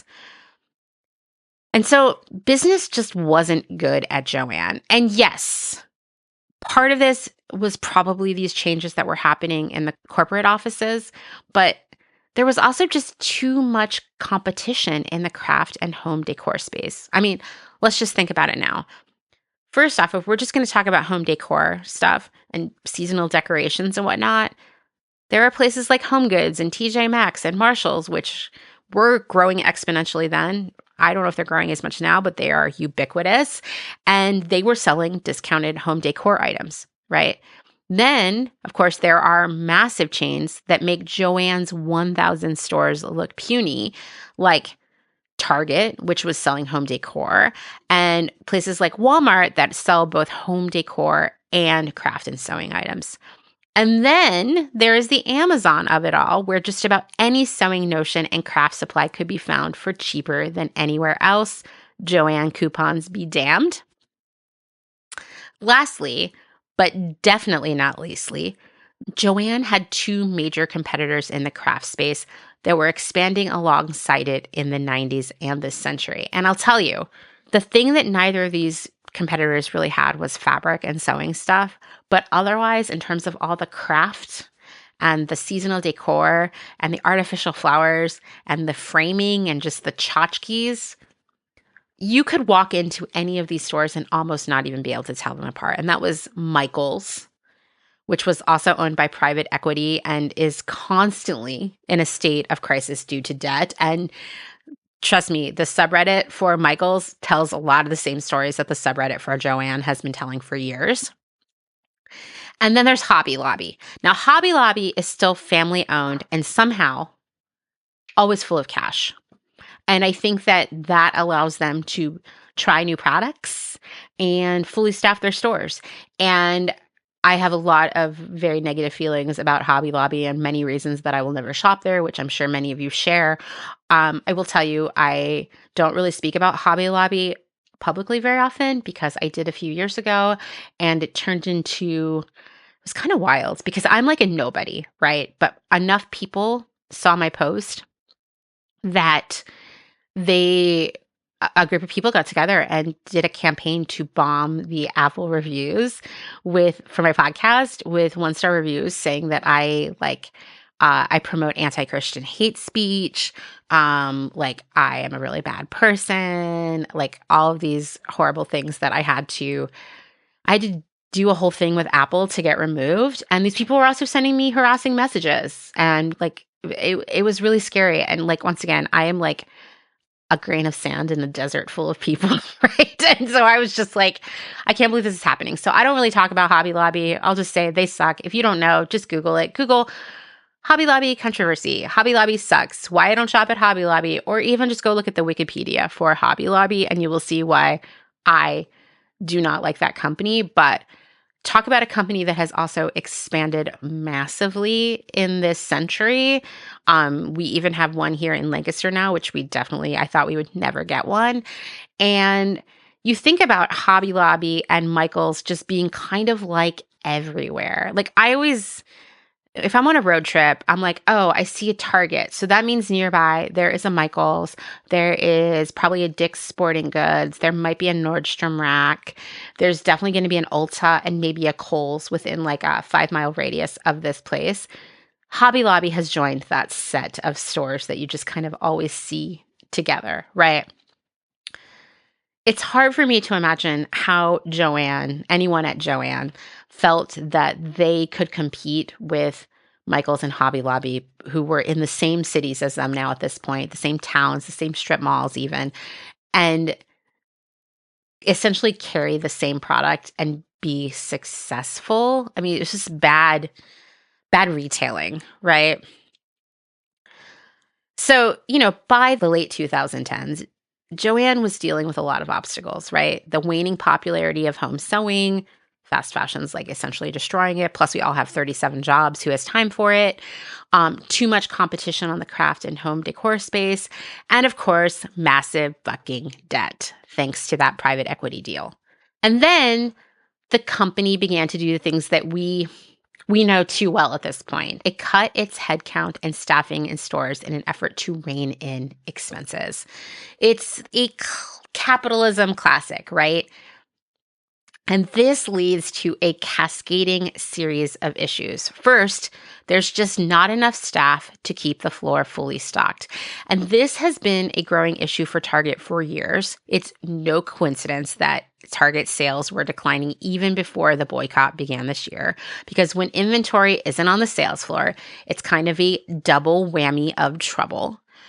For one, inventory, as in product, is essentially money, right? You spent money to acquire it, and the goal is to turn it back into money, right, by selling it.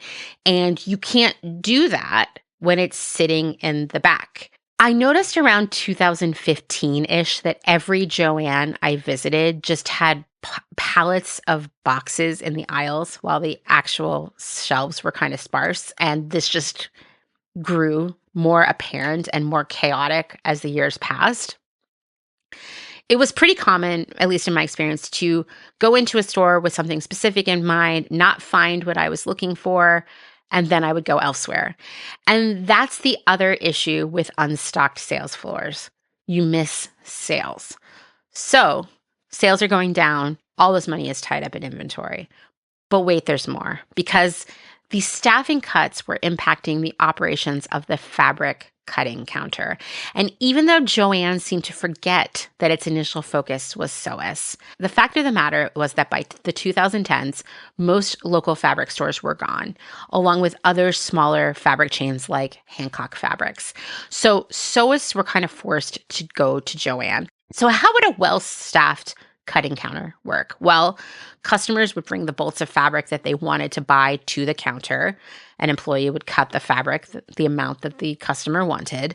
Then that employee or some other employee would pretty fast return that bolt of fabric to the sales floor so the next customer looking for it could find it and bring it to the counter. And along the way, the employee might talk to the customer about what they were making and maybe even help them figure out what they needed for their project. It was important that the cutting counter staff were experts in sewing. Now, not only did the staff not have the time to talk to customers and help them find what they needed, which of course would have led to more sales if they had been able to do that, they also didn't have time to return the fabric bolts to the sales floor. And so they would pile up and maybe only get put back on the sales floor once a day or once every few days. And then customers couldn't find what they needed. And what would they do? They would go elsewhere because, of course, there would also be a long line at the cutting counter because it was understaffed. And most people did not want to wait in line to ask if the store had the fabric they were looking for. And so it's just this like perfect storm of lack of staffing affecting sales in all of these different ways. So yeah, this decrease in staff had a significant impact on the business. Was this caused by private equity, like this decision to cut staff? Yeah, I'm not really so sure about that because we see this trend of understaffing and a declining customer experience around us at just about every big retailer at this point, even if they are publicly traded, not owned by private equity. So it's not just a private equity thing. It's more of a capitalism shoots itself in the foot kind of thing. And in Jo-Ann's case, and really most likely with these other companies too, the staffing cuts became a vicious cycle. Sales were down, so payroll was cut, and this made sales decline even more, so payroll was cut again, and so on and so on. The other thing, which came up over and over again when I asked all of you to tell me where you thought Jo-Ann went wrong, the company continued to overinvest in things like decor. They seemed to over-assort fabrics like printed fleece and quilting fabrics while cutting back on fabric for clothing. The notion seemed to generally decline in quality while prices went up. The yarn and craft supplies were overpriced and underwhelming. Nothing felt special. You could find it anywhere else where it might be cheaper or even just better. And nothing was ever worth paying full price, so you had to have a coupon. So let's talk about the coupons for a minute. You know, the coupons. Not exactly a new strategy at this point. Michaels does it, Kohl's does it, Bed Bath & Beyond was infamous for it, RIP.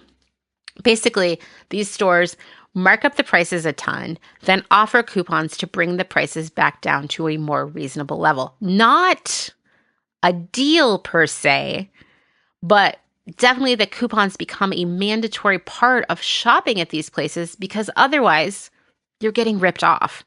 And most importantly, it trains a customer to never, ever pay full price for anything and to just wait for the next coupon rather than buying something new. And I have to say, in the online shopping era where we can so easily look for the best price online, anytime I would see something at Jo-Ann and have the coupon in my hand or not, then get on my phone and look for it online, it was inevitably several dollars less somewhere else without a coupon. So also, as we get closer and closer to where we are now, more and more customers are kind of like, okay, so Jo-Ann, I can never find anything in your store. You never have the kind of fabrics I want. Your stores are a mess. Things are empty. And you're low-key like scamming me with these coupons. You're like trying to rip me off kind of. Like people start to smarten up to this. And I think there are a million reasons why Bed Bath & Beyond went RIP. But I do think the coupon psychology failing did not help, right? So I think this whole coupon strategy is never a good idea. And I just don't think these retailers have figured it out yet. So all of this was not helping Jo-Ann. And then 2020 happened. Jo-Ann began the year in a bad place. Low sales and $900 million in debt. In 2019, the company had lost more than $500 million. And basically, everyone out there on the financial landscape was like, Jo-Ann's probably going to go out of business this year. Like, it just can't handle it. It's gone past a point of no return, right? Suddenly, sales blew up in 2020 as people were stuck at home and looking for something to do. Furthermore, if you might recall, there was this sort of renaissance of makers and small businesses. Many were making masks, among other sewn items, and many bought their materials from Jo-Ann. And suddenly, after having this nightmare year in 2019, in 2020, the company made $200 million in profit. Remember, they lost more than $500 million the year before. And they added 9 million new customers. Sales grew 25% over the previous year. And here's something that makes Jo-Ann really interesting to me because analysts looked at this, right, in hindsight. They were like, oh, was it the entire craft landscape that blew up? Michaels, you would think, oh, people are at home. They're probably getting stuff from Michaels too. Michael's sales went up 0.5 percentage point over the previous year. And maybe Michael's was in a healthier place in 2019, although I highly doubt it because that company is hanging on with like a dream and like a shoelace at this point. It's like also always in chaos.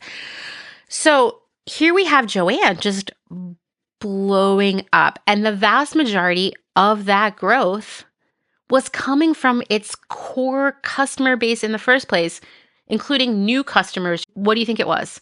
It was sewists, right? Because Jo-Ann had fabric and sewing notions. The rest of the competition did not. And everybody was getting their stuff from Jo-Ann. Also, during this time period, Jo-Ann got into a lot of hot water for keeping stores open when just about every other retailer had finally given in. Trust me, no one wanted to close, but they finally gave in and closed down their stores to keep people safe. Often, but not always, because the government literally said you need to close down. But Jo-Ann resisted until the end. Also, the company refused to pay sick leave for employees who had COVID or were isolating due to exposure to COVID, which is... I'll just say they weren't the only store doing that. Look at Hobby Lobby, but it certainly wasn't a good look, right? And their argument for staying open was that masks were essential and they sold the fabric to make them. This is before we realized that fabric masks, while better than nothing, weren't really as helpful as we had hoped. And Jo-Ann's other argument for why they needed to stay open is that they were giving away these mask making kits for free, mostly fabric from their bargain bins. So there's been a lot of discourse about this. Okay, maybe not recently, but definitely in 2020. Like employees and customers are like sort of being like, what's the deal with these Jo-Ann mask kits? Is it a charitable act in a really shitty, scary time? Great. Or is it a great way to write off old, undesirable fabric as a charitable deduction, get it off your books? Or is it a reason to stay open? So when people, your customers, the government, whatever, push back at you for being open at the peak of the pandemic, you can say, yeah, but we give away these mask kits. Perhaps it was all of the above. I mean, if you put on your evil capitalist hat, this was a genius decision by them, right?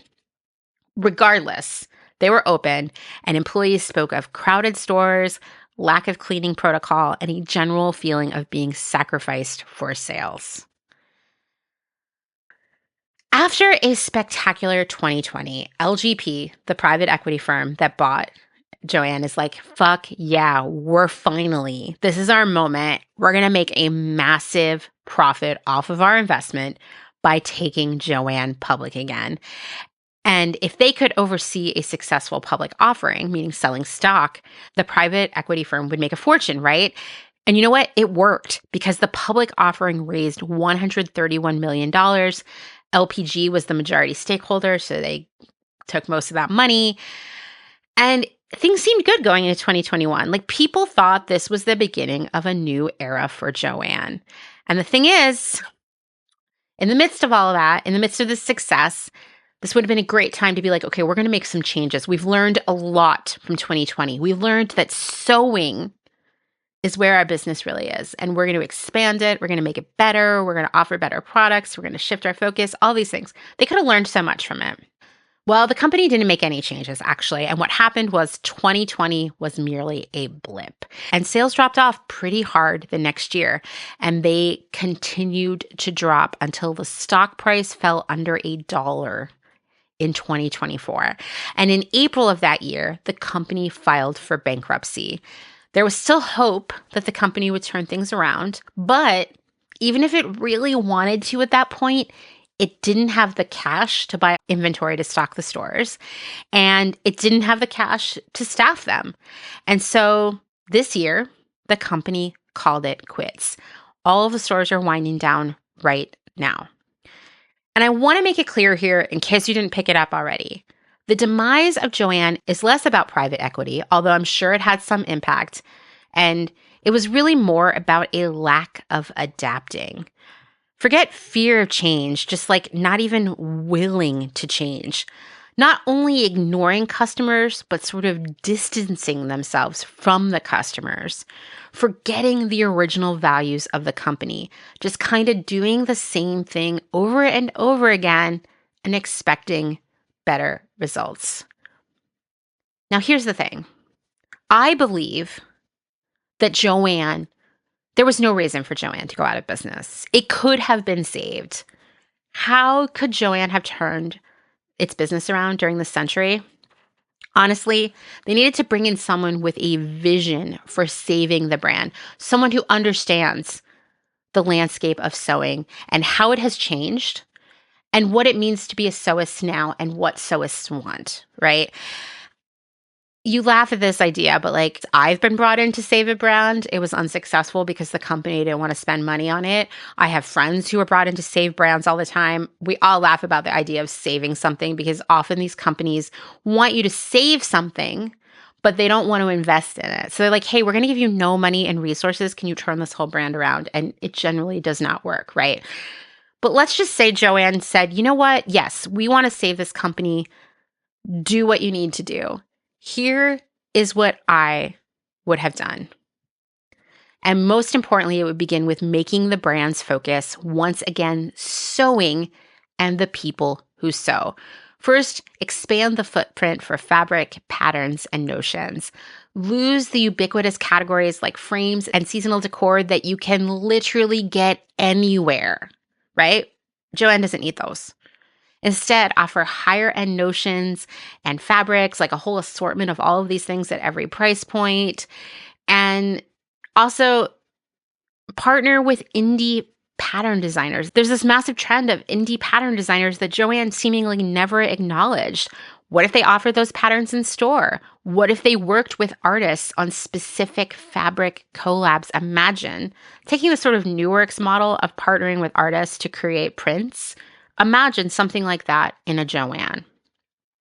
They also could have worked on a special line of plus-size patterns that were exclusive to Jo-Ann. Imagine how great that would be. I would also say like highlight BIPOC artists, sewists, and designers via product collabs and events. The world of sewing is so much more diverse than anyone in the sewing industry, whether it's the pattern companies or places like Jo-Ann, have ever seemed to acknowledge. Lean into that. Show this community, take care of this community, right? I would also have Jo-Ann turn a portion of each store into a classroom for sewing and mending, developing a whole new generation of loyal customers, because in conversations I have been having with people all over the United States and low-key the world at this point, so many people want to learn how to sew, but there aren't a lot of options in their area to do that, or the schools are already full, or they can't afford it. Imagine Jo-Ann building a more accessible sewing education infrastructure in its like 800 stores. How amazing that would have been. I would also say, gotta staff the stores properly so sewists of all skill levels could receive good service and guidance. And all of the people who worked at Jo-Ann for a long time knew exactly what they were doing. Hire more of them and give them more of an opportunity to work with the customers rather than being like, we're going to put 2 people in this whole ass store to ring up transactions, put out inventory, and run the cutting counter. Like, staff these stores with the people who are super knowledgeable and helpful. Like, spend the money because you will make the money. And that's just the beginning of what I would do if I were in charge of saving Jo-Ann. And I'm sure all of you who are makers and sewists, you have even more ideas. And the point is, at any moment, Jo-Ann could have asked for that, but they didn't. They just tried to sell the same stuff the same old way instead of changing and adapting. And what I have learned in my career, which, now I'm well more than 20 years into, is that the businesses that survive, that thrive, are the ones who change. And sometimes that change is happening every day. Sometimes it's happening every year. Sometimes it's happening every few years. But regardless, there's always change happening, and it's always a journey. And where you started may not be where you ended, but the same values and the same priorities are still there the whole time. The thing is with Jo-Ann, it's too late. And many sewists and makers have nowhere to buy fabric and other sewing necessities because Jo-Ann gobbled up the competition and then abandoned everyone. Honestly, it's not dissimilar to what Walmart has done over the past few decades. Move into an area, stomp out all the small businesses, become the only place in town to get just about everything, and then leave town when sales aren't as good as expected. So now there's nowhere to buy groceries and medicine, opening the door for the cockroach of it all, the Dollar General, to swoop in until it one day leaves. And there are so many rural areas around this country and urban areas where the only place to get groceries is the Dollar General, thanks to this sort of like consolidation of groceries and medicine and day-to-day necessities of all the small businesses being eaten up by the bigger businesses who then move out, and then maybe a Dollar General moves in, and maybe the Dollar General moves out. And so we create these deserts for all of these really essential categories like food, right? We're also are now living in deserts of fabric. And maybe that isn't as like urgent as a food desert, but it's just as important for us to address. There are two things that I believe very strongly right now. One is that we are in the midst of a sewing and mending revival as more and more people are fed up with the low quality of fast fashion and are thinking more about its impact. And two, we, you and me, and all of us, everyone we know, we are a part of building the future we want to see. All of us. That means that we could, if we participate in it, build a new network of thriving local fabric shops. Now, I will say, when I posted what started this whole Jo-Ann journey for me, there were people who were super stoked about the idea of more and more local fabric stores. And there were also just as many people who were like, no, I don't want that. It won't be good. I will hate it. Blah, blah, blah. It will never succeed. That kind of thing. Once again, if that's not the future you want, that's fine. But for those of us who do want that, we can build that if we support it, right? It means we shop from them rather than ordering fabric from Amazon or Temu. It also means, in the midst of all of this, in the midst of all this weird transition into where we get fabric now, that we get better at using fabrics that already exist by swapping with one another. I mean, imagine like the way people have clothing swaps, like a fabric swap, a yarn swap. Sounds pretty fun to me. We can check out secondhand sources like thrift stores and creative reuse centers, yard sales, flea markets, Facebook Marketplace, etc. And we can all look at all textiles, no matter what their intended use was, as potential sewing materials. And that will help us maybe bridge the gap for a while at least. That said, a better future for sewists means a network of thriving local fabric stores. And I wanted to take a moment to shout out a few fabric stores that I personally love, and I'll link to them in the show notes. One is Firecracker Fabrics in Pittsburgh, Pennsylvania. It's owned by a super rad person named Aaron, and everything in the shop is carefully chosen to be as ethical and awesome as possible. And you can shop online. Latoff Fabrics is run by Ina, another super rad person with an amazing eye and so knowledgeable about sewing. Her store is online only, but it's full of the most beautiful dead stock fabrics from around the world, including designer and couture fabrics. She literally goes to Italy to find them, and it's all priced extremely fairly. Not Jo-Ann's Fabrics is not Jo-Ann's, get it? Like nachos, but not Jo-Ann's. Okay. Anyway, it's a secondhand fabric store and you can shop online. It's run by another great person named Teresa, who's really passionate about getting use out of fabric and making sewing accessible to more people. And Make and Mend is an online and IRL secondhand craft and fabric store owned by Emily. It's located in Somerville, Massachusetts. And notice, every business I just shared with you, I talked about the person running it because that's also what's really important. There never was a Jo-Ann, but she lives in our minds, right? These stores, they have their people who really are the heart of their business. And these are just a few of the places we can find sewing supplies right now. I'm sure you have some great options too. If you have your own list, send them my way and I'll figure out how to share them with everyone. At first I was like, oh, I could create a list of sewing stores and we could add to it and people could share it. And I was like, I don't have time for that right now. Like I'm already in over my head with everything I need to do every day. So I don't know. Maybe someone else wants to make this list. I think it would be amazing. I would share it with everyone. If you already have a list, send it my way. It's fun to sew. It's so easy. What do you know? It's so easy. Pretty design. It's so easy. So easy. It's so easy. There's fun for you. It's so easy. Lots to do. It's so easy. Butterflies too. It's so easy. So easy. It's so easy. What a cute puppet. I sewed it myself. Wow. So easy. It's so easy.